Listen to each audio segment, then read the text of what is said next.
깊이가 다른 경제 컨텐츠 3프로TV 오늘 아침 라이브 6월 20일 목요일 순서 시작하겠습니다. 반갑습니다. 동프로고요.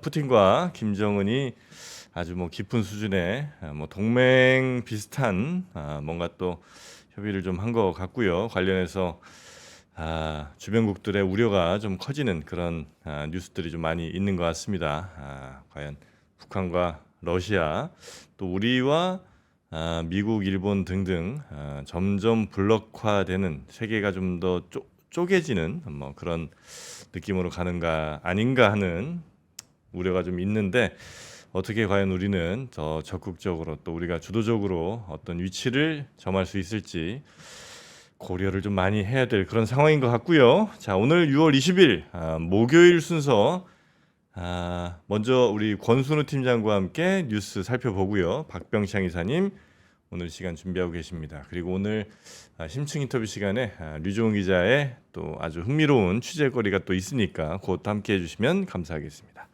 자, 그러면 먼저 뉴스부터 한번 살펴보도록 하겠습니다. 권순우 취재팀장 오늘도 함께합니다. 어서 오십시오. 네, 안녕하세요. 3프로TV 권선우 취재팀장입니다. 네, 반갑습니다. 반갑습니다. 미국장은 휴장.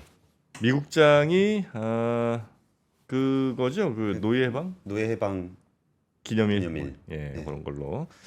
Juneteenth 데이. 어제가 미국장 휴장이었고요. 예. 그러면 우리 바로 한번 가볼까요? 예, 바로 가시죠. 네.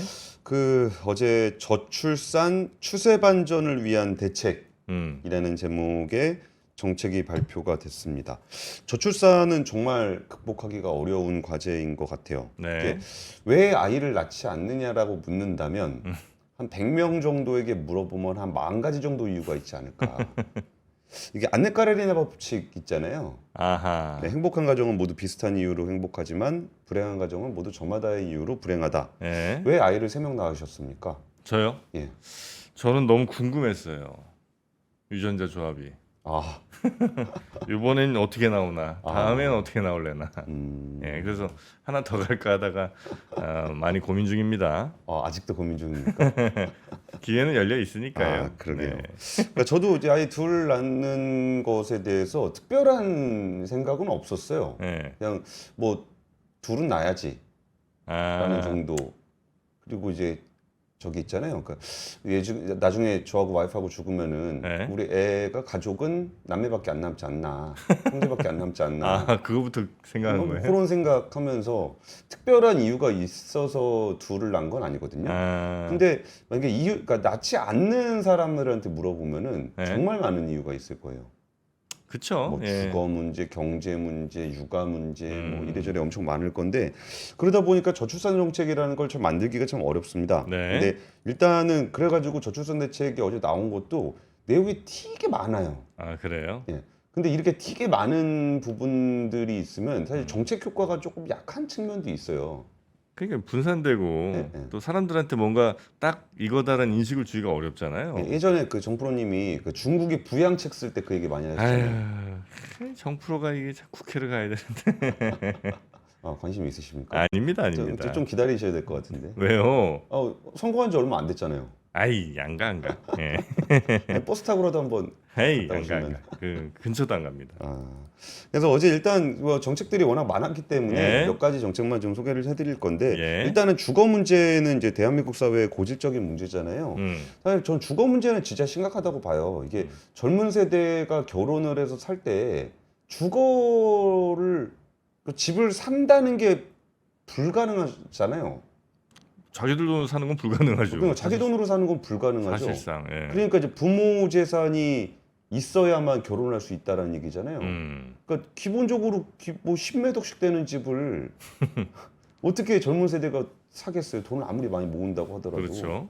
그러니까 안 쓰고 다 모아도 그거는 불가능한 그런 요건인데 그러다 보니까 이제 신생아 특례 대출이라는 게 있습니다. 아이고. 그 신생아 근데 이거 꽤 유용한데요? 그래요? 예. 그러니까 집 안 사셔서 그런 거 아니에요? 아니 그러니까 예. 난 사고 싶은데. 예. 아니 근데 뭐 결혼할 때 그때부터 무슨 집이 그러니까 집이 그 4명의 집이 꼭 필요한 건 아니잖아요.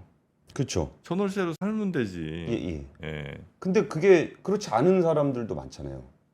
집이 있어야만 결혼하겠다 이런 사람들도 와 너무 꼰대스러운 거 아닙니까? 제가? 월세방에서 시작하면 되지. 어린 아니 그럼 처음 시작할 때부터 집 갖고 시작하면 재미없잖아. 집 사는 재미도 좀 있어야지. 근데 어쨌든 신생아 특례 대출은 대충 시청일로부터 2년 이내에 출산 입양한 무주택 가구나 1주택 가구에 대해서 연 1에서 3%의 금리 정말 싸죠. 최대 저리로 최대 5억 원까지 주택 구입 자금과 전세 자금을 대출해 주는 제도입니다. 근데 요게 예전에는 그 소득 기준 한도가 당초에 1억 3천만 원이다가 그 4월 초에 부부 합산 2억 원으로 올리겠다라고 발표를 했었어요. 네. 근데 이거를 그 내년 1월부터 2억 5천만 원으로 늘리기로 했습니다. 그러니까 부부 합산 2억 5천만 원 정도면은 상위 한 2% 정도 된대요. 부부 합산 2억 5천이면 예. 둘 다 그러니까 뭐 억대 연봉이 넘는 거죠? 그렇죠. 뭐 둘 다 억대 연봉일 수도 있고 한 명이 되게 많이 벌 뭐 수도 그럴 있고. 수도 있는데 여튼 예, 이 정도 되는 사람 상위. 상위 2% 정도 되는데 여기까지도 신생아 특례 대출을 받을 수 있도록 한다는 거니까 사실 소득 기준이라는 게 뭐 이제 거의 없다라고 보셔도 될 것 같아요. 근데 이게 뭐 그런 사람들까지 지원을 해줘야 돼? 라는 생각들을 하죠. 당연히 하는데 사실 저출산 정책이라는 게 지금 그 저출산 문제가 너무 심각하기 때문에 여기에다 인센티브를 주는데 너무 높은 허들을 주지 않는 쪽으로 좀 포커싱을 한 것 같아요. 그리고 여기에 더해서 이게 지금 출산 가구 대상 주택 공급도 연 12만 원으로 확대하고 수도권 중심 신규 택지에 뭐 신혼 출산 다자녀 중공주택을 전체 물량의 최대 70%를 제공하겠다. 좀 전에 설명해 드렸던 신생아 특례 자예금 대출 소득 요건을 1억 3천에서 2억, 이제 2억 5천까지 높이겠다라는 거고요. 민간 분양의 신혼부부 특별공급 비율을 18%에서 23%로 상향하겠다. 네. 이거 사실 그 다들 아시잖아요. 이게 그 분양 같은 거 받으면은 어지간해서는 많이 눌려 있어가지고 대부분 돈을 벌 수 있다는 거 그런 것들도 있고요. 신규 출산 가구의 특별 공급을 플러스 한 번 더 할 수 있게 해주는 것도 있습니다. 이거는 어떤 취지가 있냐면은 한 번 공급을 받았는데 이게 아이들이 좀 성장을 하면은 집도 좀 크게 이사를 가야 되잖아요. 네. 그때 한 번 더 받을 수 있게 해주는 게 좀 있고요. 근데 이런 얘기할 때 그 정프로님이 지금 반응이 되게 뜨뜻미지근하신 것 같은 느낌이 있어요. 저는 매우 예. 뜨뜻미지근 정도가 아니라 예. 이게 뭐 개인적인 생각입니다만 예. 뭔가의 지원, 뭔가 더 내주고 대출 더 해주고 난 이게 뭐 여러 이유가 진짜 있다고 생각합니다만 예. 어쩌면 그 이유들은 진짜 이유를 가리기 위한 혹은 뭐 진짜 이유를 잘 모르는 사람들이 그냥 만들어낸 사람들이 다 이것저것 얘기하니까 그냥 아니 돈 없어서 안 돼요, 뭐 집 없어서 안 돼요, 뭐 애 키울 이렇게 그냥 핑계라면 좀 그렇고 그런 이유들을 대는 거지. 예. 사실은 그냥 내가 매우 소중해졌기 때문이라고 저는 생각하거든요.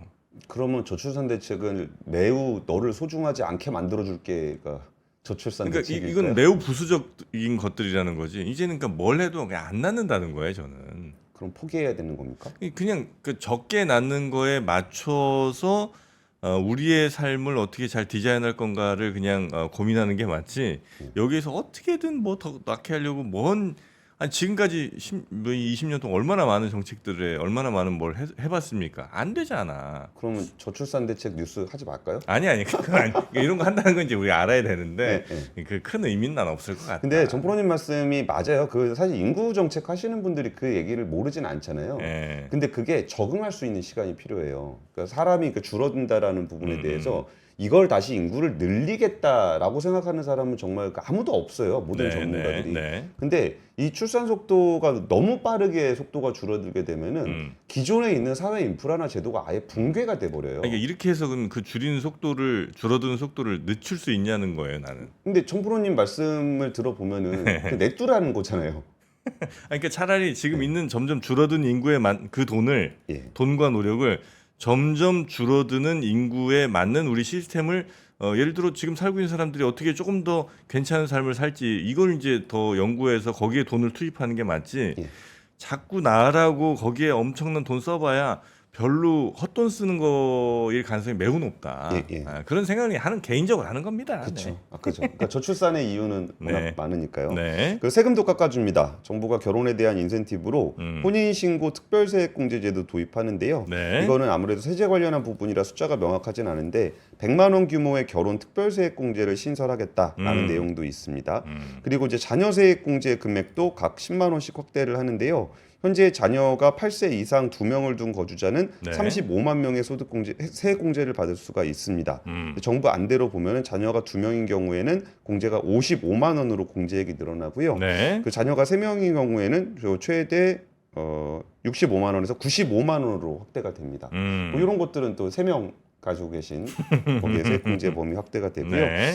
자동차 취득세 감면 혜택도 2자녀 가구로 확대하는 방안, 저 2자녀. 아, 근데 자동차 취득세 감면이라 그러니까 차를 새로 사야 된다는 얘기잖아요. 이것도 조금 아쉬움이 네. 있고.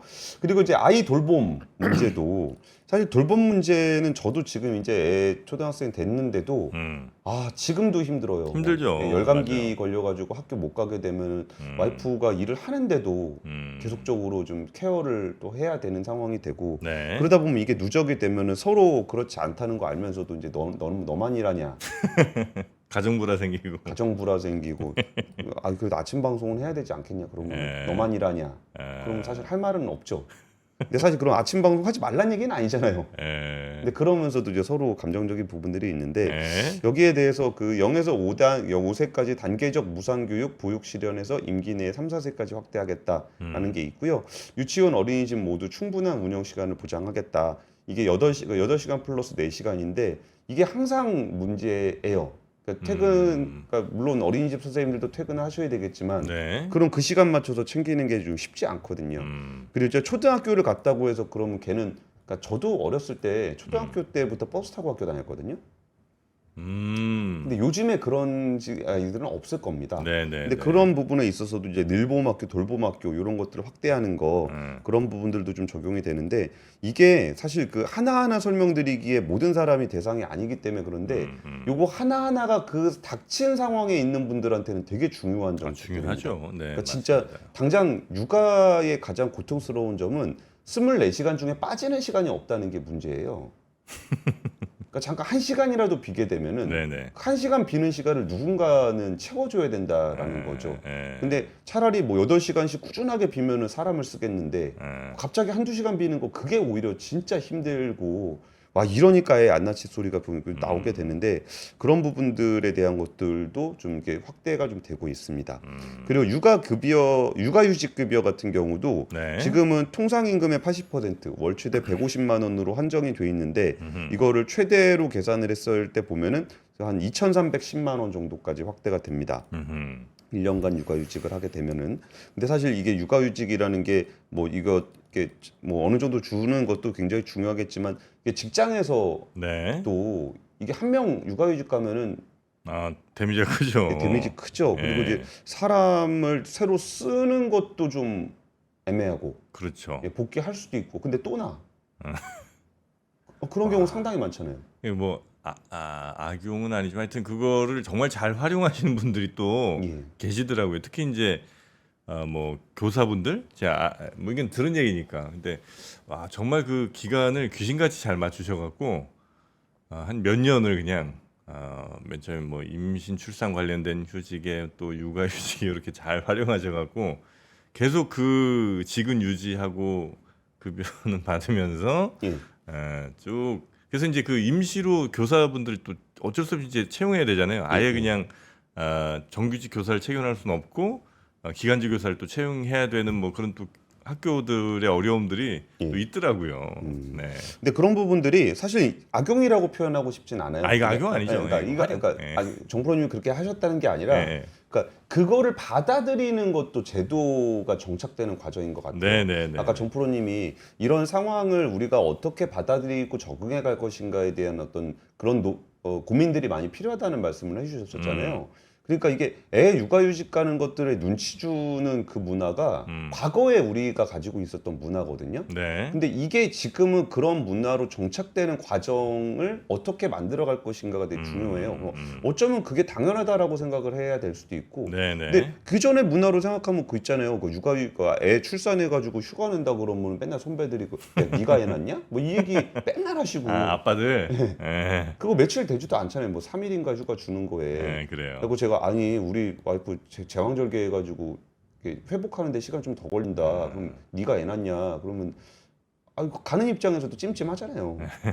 요즘은 그래도 그 정도까지 분위기는 아니죠? 예, 그런 분위기는 아니고 네. 여기에 또 되게 깨알 같은 제도가 하나 또 재밌는 게 있었는데 네. 근로시간 단축 근로자의 업무를 분담한 동료를 위해서 월 최대 20만 원의 지원금을 주기로 했습니다.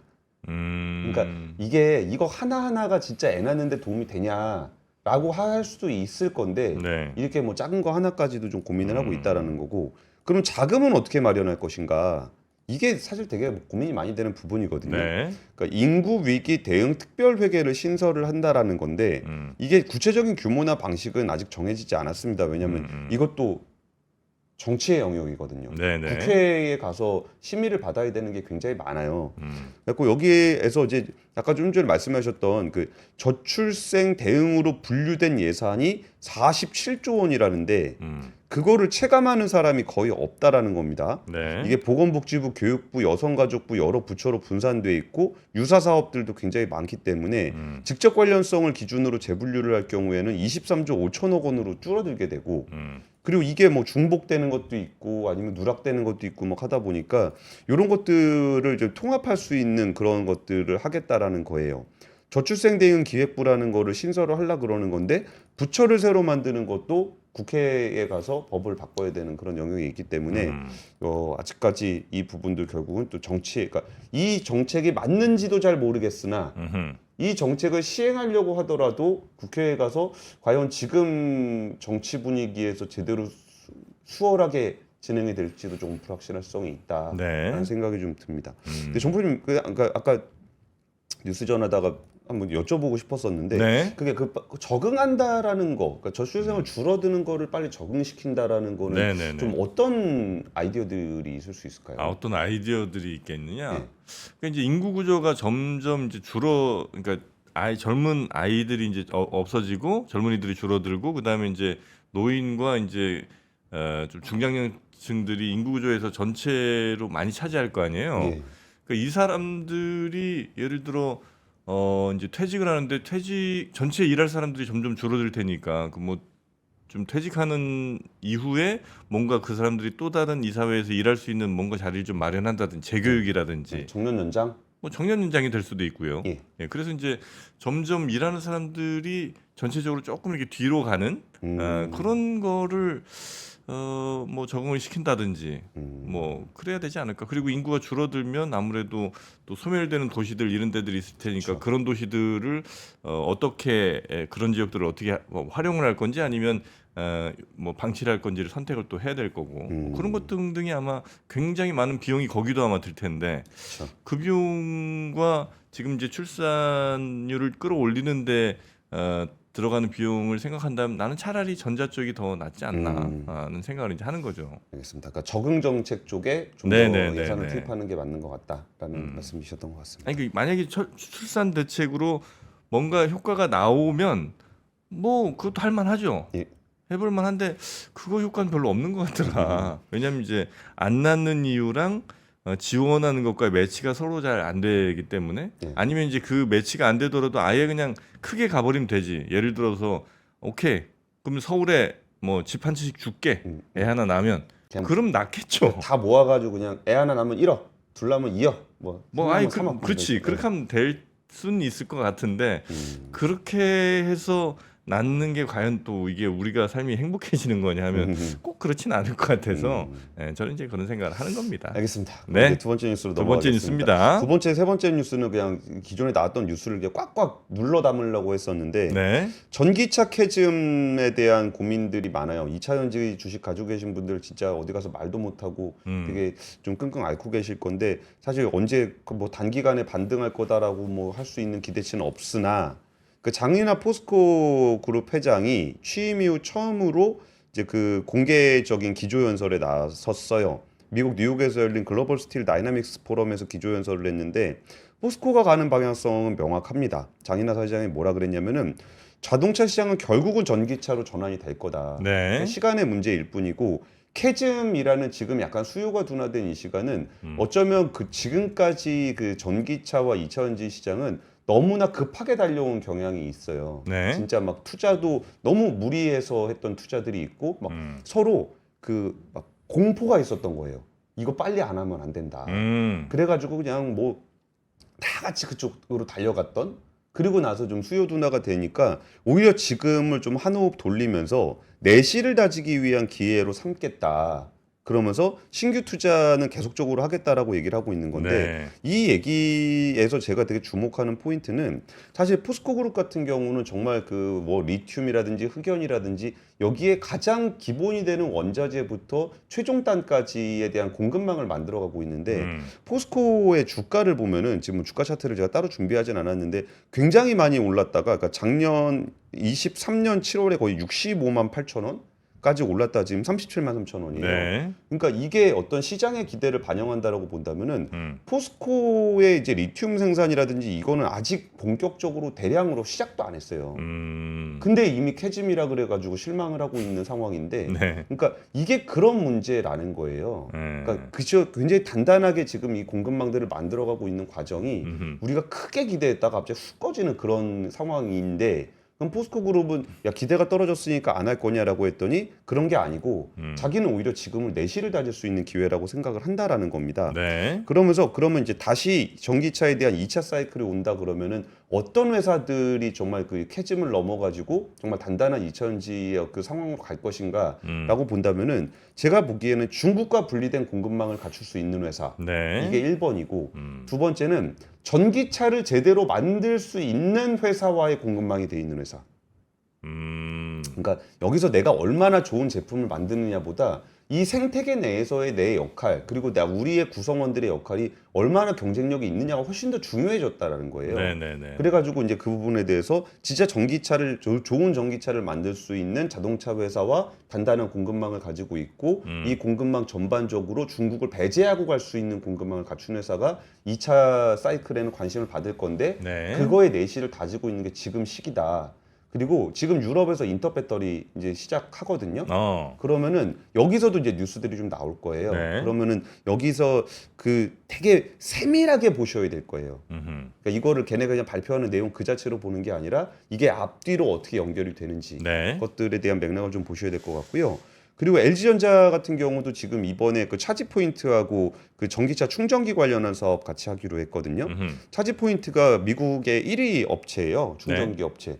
근데 2차전지 사이클 때 충전기 투자 좀 해보신 분들은 아시겠지만 주가 변동성 진짜 컸습니다. 막 주가 막 확 올랐다 확 빠졌다 막 그러면서 거기에 들어가는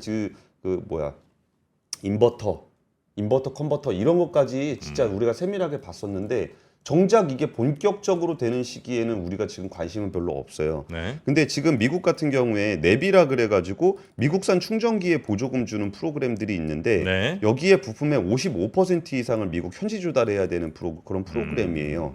그리고 2030년까지 50만 개 만들겠다라는 건데 거기에 미국의 1위 업체와 LG전자가 같이 하겠다라는 겁니다. 그러면 LG전자도 이제 공장 만들었거든요. 그러니까 1월에 공장 만들어서 충전기 만들고 있는 건데 네. 지금이 캐즘이라 2차전지가 끝났다? 라고 보기에는 이제 시작하고 있는 분야들도 굉장히 많다라는 부분들에 대한 얘기를 좀 드리고 싶었습니다. 네. 와, 우리 기자님, 권 기자님. 예. 아까 그 정부 대책, 정부 이번 정책 쭉 설명하니까 랩독이라고 지금 난리가 났습니다. 랩독이 뭐예요? 개예요? 랩독 요즘에 이시잖아요. 랩독 뭐 워치독. 잘 모릅니다. 아, 그래요? 예. 아, 이런 어떡해. 랩독이 뭐예요? 그러니까 이제 정부 정책만 이렇게 잘 설명하고 정부 말만 듣고 뭐 이런 데 있잖아요. 권력자의 말을 듣고. 지금 예. 검색해서 찾아보니까 애완견. 무릎 위에 앉아 있는 뭐 이런 어. 강아지. 근데 정부 아니, 농담. 근데 그 생각을 좀 말씀을 드리면은 그 정부라는 게 정부는 대한민국 정부잖아요. 여튼 여기 뭐 아마 댓글 농담으로 하면 올라온 것 같습니다. 예, 요즘 알겠습니다. 이슈라. 근데 지금 이제 3분밖에 안 남아가지고 다음 뉴스로 빨리 넘어가겠습니다. 괜찮아요. 그리고 이게 확실하게 아까 2차 전지는 약간 좀 캐즘에 있는 데고 네. 확실한 기회를 잡은 데는 결국은 호재가 계속 나옵니다. 아하. 방산 뷰티, 예. 하나 에어로스페이스가 루마니아에 1조 3천억 규모의 K9 자주포 수출 확정 지었습니다. 이제 K9 팔리는 데가 10개국인데요. 이거 진짜 격세지감인 게 2020년쯤이었던 것 같은데 K9 자주포 그 폴란드에 나간다 그럴 때 진짜? 여기 2022년이구나. 2년밖에 안 됐습니다. 진짜? 우리나라께 그 뭐 유럽에 팔린다고? 뭐 그런 게 굉장히 좀 낯설게 느껴졌었고 맞아. 그 당시에 제 기억에는 그 이선엽 이사님 모셔가지고 맞아. 한국방산 이거 진짜 뭔가 분위기 달라진 것 같다라고 맞아. 얘기했었는데 이제는 방산 관련해서 이렇게 뭐 추가적으로 어디에 수출을 하게 됩니다라는 뉴스가 너무 그냥 일상적으로 느껴져요. 맞아요. 근데 이번에 나온 게 1조 3천억 규모면은 루마니아가 7년간 무기 도입 사업한 것 중에 최대 규모거든요. 근데 K9뿐만 아니라 K10이라든지 뭐 이런 장갑차들도 계속적으로 나올 계획이에요. K10도 있어요. 예, 장갑차 쪽이요. 그리고 이제 10개국에 이제 판매가 되고 있는 거고 이게 지금 여기서 멈추는 게 아니라 루마니아가 지금 국방 예산을 2%에서 2.5%로 늘리고 있는데 이게 루마니아 기준으로 지금 얘기를 하는 거지. 지금 나토라든지 그 트럼프 대통령 맨날 하는 얘기가 방산 예산 늘리라는 거, 방위비 예산 늘리라는 거잖아요. 그러면은 전 세계에서 방위비가 이게 늘어날 건데 이때 뉴스가 이제 호재가 하나 있구나. 그럼 호재 하나 있으면 주가 올랐다가 빠지고 이게 우리나라 주식의 조금 이거 뭐 K 주식의 매운맛이라고 하는 게 호재 나오면 올랐다 빠지고 호재 나오면 올랐다 빠지고 이거잖아요. 근데 이게 되는 산업은 호재가 계속적으로 있습니다. 이렇게. 그런 흐름이 나타나는 게 있는 거고 그 다음에 이제 한국 그 화장품도 이 작은 화장품들이 오히려 더 잘 되고 있다라는 얘기가 되는 게 이제는 LG생건이라든지 아모레퍼시픽이 주도하는 중국에서 잘 되면 잘 되고 안 되면 폭망하거든요. 이거 우리나라 전형적인 요 사이클. 뭐 그런 게 아니라 오히려 K뷰티 쪽에서는 이제 중소형들이 잘 되고 있다라는 거고 이미 주식이 많이 올랐으니까 이거 주식 추천하는 거 전혀 아닙니다. 좀 제가 보고 특이하게 봤던 기업이 이제 실리콘2라는 회사가 있는데 실리콘2. 예, 국내 화장품을 해외에다 소개하는 역직구 플랫폼이에요. 그러니까 이게 플랫폼이 나간다라는 건 뭐냐면은 한국에 있는 다양한 회사들이 소개될 수 있는 기회가 많이 된다라는 거예요. 근데 실리콘2 같은 경우에 이제 미국의 캘리포니아 최대 아울렛인 온타리오 밀스몰에 한국 브랜드 제품을 판매하는 편집숍 매장을 진출하면서 관심을 좀 많이 받았거든요. 그러니까 그러니까 예전에는 뭐 하나가 나가려 그러면은 넘어야 될 허들이 너무나 많았어요. 근데 지금은 그런 게 어떤 뭐 디지털 콘텐츠의 발전이라든지 아니면 유통 기술의 발전이라든지 이런 걸로 나갈 수 있는 기회가 굉장히 많아지다 보니까 꼭 그렇게 막 되게 큰 대기업만이 나가서 어떻게 할 수 있는 부분들이 아니게 된 거예요. 뭐 조선민영이나 마녀공장 같은 경우는 아마존이라는 플랫폼을 이용해서 휩쓸고 있거든요. 그러니까 맨날 나가가지고 거기 가서 MD한테 가가지고 뭐 이것 좀 사주세요, 저것 좀 사주세요 그런 게 아니라 디지털 플랫폼을 통해서 얼마든지 할 수 있는 상황이 됐고 또 하나 그러니까 시간 관계상 좀 생략을 하고서 건너뛰고 좀 재미있게 한번 보시라고 그러면 이게 너무나 쉽게 나갈 수 있게 됐으니까 K가 굉장히 뭐 무조건 잘 될 수만 있는 거냐라고 본다면 이런 부분도 있다라는 점에서 그림 하나 보여드리겠습니다. 이게 우리나라가 이제 대표하는 주류가 소주잖아요.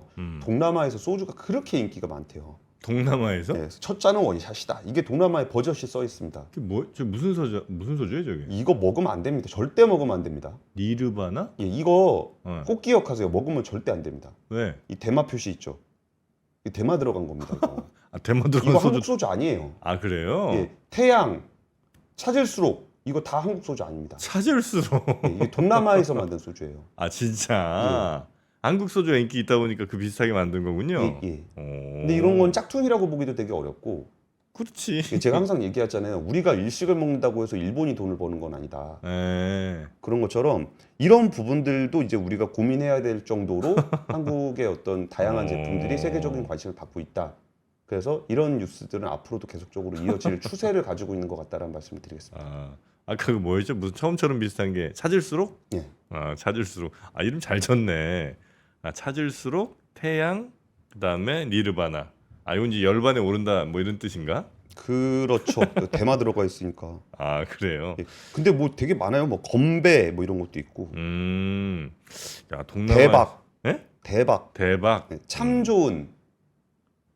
참이슬과 그 좋은 데이? 좋은 데이를 섞은 참 좋은. 자, 하여튼 우리의 뭐 직접 상품은 아니더라도 우리의 뭐 문화 같은 게 저건 이제 건네진 걸 테니까 건너간 걸 테니까 뭐 나쁘지 않네요 저런 것도. 네. 근데 그 파는 기업 입장에서 리스크일 수도 있죠. 그래도 네. 그렇게 해서 점점 많은 사람들이 소주를 이렇게 예를 들어 익숙해지다 보면 진짜 원래가 뭐냐 이제 이렇게 찾겠지. 예를 들면 우리도 예전에 뭐 캡틴 퀸이 뭐 패스포트 이런 거 많이 먹다가 좀 수치 올라오면서 괜찮은 위스키들 찾으러 많이들 다니잖아요. 그런 것처럼 나중에 이제 우리 소주를 또 찾는 날이 오겠죠. 그리고 우리가 그럴 수 있는 브랜드 파워를 갖춰야죠. 그렇겠죠. 예. 자, 하여튼 오늘도 뉴스 3 우리 권순우 팀장과 함께 살펴봤고요. 다음 주 화요일이 무슨 날인지 압니까? 25일이죠 아마. 6.25? 그렇게 되네요. 예. 그날이 또 이제 운조 커피. 저희 또 5년 기념일이라 운조 커피 사장님이 직접 그 스튜디오에 오셔갖고 커피를 나눠 드린다고 합니다. 삼프로 TV와 함께한 맞습니다. 운조 커피. 네, 그래서 오전 7시 30분부터 이 스튜디오 앞에 계시는 분들 100분께 커피를 드리고 또 직접 뭐 내려드리고 뭐 또 이렇게 아마 선물도 좀 주실 것 같으니까요. 예, 그때 아침에 혹시 조금 일찍 출근하실 수 있는 분들은 여기 오셔서 운조커피 사장님과 함께 또 우리 스튜디오 한번 또 구경하셔도 괜찮고요. 네, 그렇게 하시면 어떨까 싶네요. 다음 주 25일 화요일입니다. 자, 그럼 우리 권순우 팀장님과는 이 정도로 뉴스 살펴보고요. 내일 아침에 다시 부탁드리겠습니다. 고맙습니다. 네, 감사합니다. 박근영, 이선영, 사경인, 염승환 투자 마스터들의 세심한 케어로 건강한 투자 습관을 만드세요. 3프로 멤버십 3프로 앱에서 확인하세요.